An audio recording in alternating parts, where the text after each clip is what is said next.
అపాత్రాదానం చెయ్యకూడదు.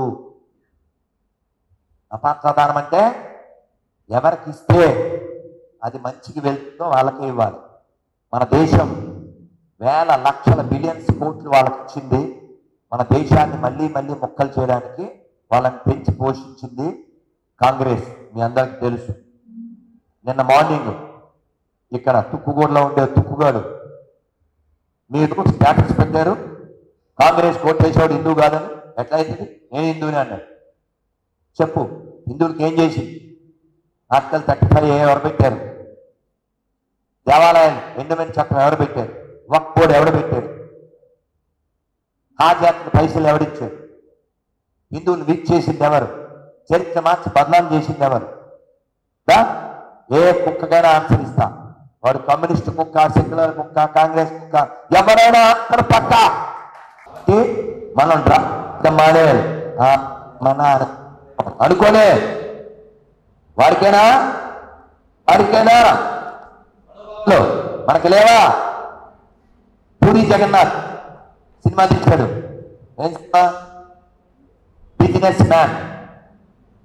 నేను ఇక్కడ రైలు ఎక్కి ఆ సినిమా విడుదలైన 2-3 రోజులు వైజాగ్ వెళ్ళా. వైజాగ్లో దిగి వాళ్ళు వెళ్ళగానే టీవీలో వస్తుంది, నడుస్తుంది విలేకరులు.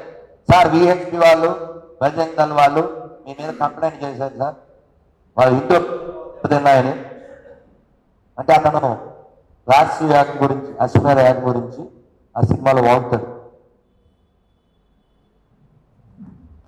అలా అంటే పూరి జగన్నాథ్ అన్నాడు, బాగా వినాలి. అక్బరుద్దీన్ ఎక్కడ మాట్లాడాడో అక్కడే మాట్లాడాను నేను నిర్మల్లో, ఇదే మాట. What I'm going to speak now.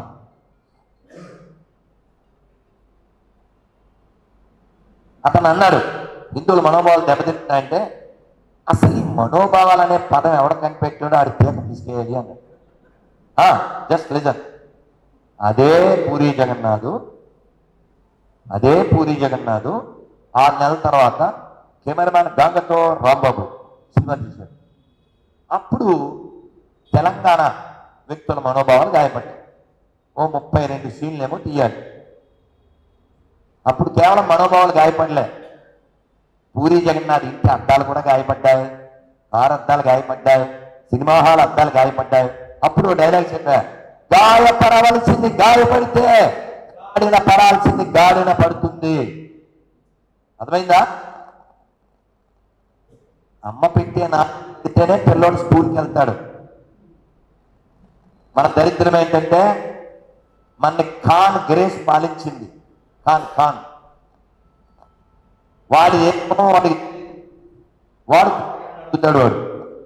జాతి గన్నేరు పంపుతాడు. వాడు పప్పు ఏ మినప్పంపో శనగపంపు అనుకోవద్దు, కందిపప్పు అనుకోవద్దు. వాడు గన్నేరు పప్పు. వాడు బ్రిటిష్ పౌరత్వం కలిగినటువంటి వాడు ఎవడు పుట్టాడో, బాధ్యాన్సర్ కొడుకో ఇంకెవడో. వాడికి దేశం అక్కర్లే, ధర్మం అక్కర్లే. కాబట్టి మనం మారాలి, మనం మాట్లాడాలి. మనకెందుకు అనుకుంటే రేపొద్దున ప్రాణాలు మానాలు ఏముండవు. బంగ్లాదేశ్లో ఆ దేశం విడిపోయినప్పుడు ఫైనాన్షియల్గా సపోర్ట్ లేదు. అప్పుడు ఇస్కాన్ ఫౌండర్ శ్రీల ప్రభుపాదులు వారు, సంస్థాపకాచార్యులు వారు, వారి శిష్యులు George Harrison, he's from London. Now his mansion become temple of ISKCON. చాలా బాగుంటుంది లండన్లో. ఆయన్ని పాడమని ఆ పాటలు పాడితే బిలియన్స్ ఆఫ్ మనీ వస్తే వాళ్ళకి ఇచ్చారు.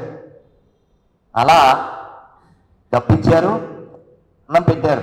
అయినా కూడా వాళ్ళకి పెట్టారు. ఎందుకంటే వాళ్ళ జాతిలో కృతజ్ఞత అనే పదం లేదు. వాళ్ళ మతంలో ప్రేమ అనే పదం లేదు. నిన్న ఒక పంది చెప్తున్నాడు ఏంటంటే, పెళ్లి కోసం ఉంటావు, మీ ఇంట్లో చెల్లి ఉంది కదా, దాని నీ గురించి బాగా తెలుసు, ఎలా వండాలో ఎలా పండాలో, మీ చెల్లె పెళ్లి చేసుకో. కొంచెం కటువుగా చెప్తే వాళ్ళకి అక్కైనా కుక్కైనా చెక్కైనా బొక్కుంటే చాలు. ఎవరైతే ఏంటన్నా ఇలా మాట్లాడితే మన వాళ్ళకి అమ్మో అమ్మో అంటాడు చమట తిరిగి వెతవాలి. వాళ్ళ బలం వల్ల కాదు మనం ఓడిపోయింది. అజిత్ దోవల్ చెప్పారు, ఈ దేశం ఎప్పుడు ఓడిపోయినా తలుపులు బద్దలు కొట్టబడి ఓడిపోలేదు, లోపల నుంచి తలుపులు తీస్తే. కాబట్టి మనం మాట్లాడదామా వద్దా? మాట్లాడదామా వద్దా? ప్రశ్నిద్దామా వద్దా? పరిశీలిద్దామా వద్దా? కొనేటప్పుడు తినేటప్పుడు హిందీలో దేకండి, లేకపోతే తెలుగులో దేకుతారు. అర్థం కదా? చేయడం పెట్టే పర్యావర్తనంలో ఈ భారతదేశంలో జీవిస్తున్న నేను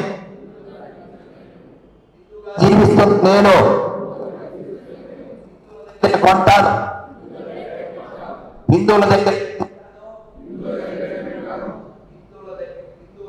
ఉంటాను. భారత్ మాతాకి. అలాగే కొత్తగా పెళ్ళి అయితే ఇంకోటి యాడ్ చేసుకోండి, హిందువులనే కంటాను. మరి ఇప్పుడు పిల్లోడు ఫోన్ చేశాడు వాడి పెళ్ళికి రమ్మని. నేనేం చెప్తానంటే పిల్లలకి, మీరు పెద్దల దగ్గరికి వస్తే ఒదగండి, జీవితంలో బాగా ఎదగండి, కనీసం నలుగురు పిల్లల్ని పొదగండి. అర్థమైందా? పిల్లల్ని కనకుండా, మన ధర్మానికి సంబంధించి ఇతర మతాలకు సంబంధించి వినకుండా, జరుగుతుంట కనకుండా ఏమీ సాధించాం. వాళ్ళు ఒక్కసారి మరోసారికో అంటే డైరెక్ట్ యాక్షన్. నౌకాలీలో జరిగింది 46లో. మాట్లాడితే మళ్ళీ హట్ అవుతారు సమట్లో. అల్లూరి సీతారామరాజు మా క్యాస్ట్ అంటాడు దరిద్రుడు, ప్రకాశం పంతులు మా క్యాస్ట్ అంటాడు, పొట్టి శ్రీరాములు మా క్యాస్ట్ అంటాడు. వాళ్ళు చచ్చింది దేశం కోసమా క్యాస్ట్ కోసమా? కదా, అందరి కోసం కదా. అది దృష్టిలో పెట్టుకోవాలి. అదేదో వాళ్ళ కులం వాళ్ళ బాధ్యత అనుకోకండి. భారత్ మాతాకి, ఛత్రపతి శివాజీ మహారాజ్ కి, అల్లూరి సీతారామరాజు కి, కొమరం భీమ్ కి జై శ్రీరామ్. అలాగే పాండవులు, పంచ పాండవులు ఎంతమంది అంటే స్కూల్లో పిల్లోడు బోర్డు మీద రాశాడు, మాకు తెలియదు అనుకుంటున్నావా, మంచం కోళ్ళ ముగ్గురు, మంచం కోళ్ళ ముగ్గురు అని 2 చూపించి 1 రాశాడు. రాను రాను రాజుగారి గుర్రం ఏమైంది? సెక్యులర్ కుక్క అయింది. అదైందా?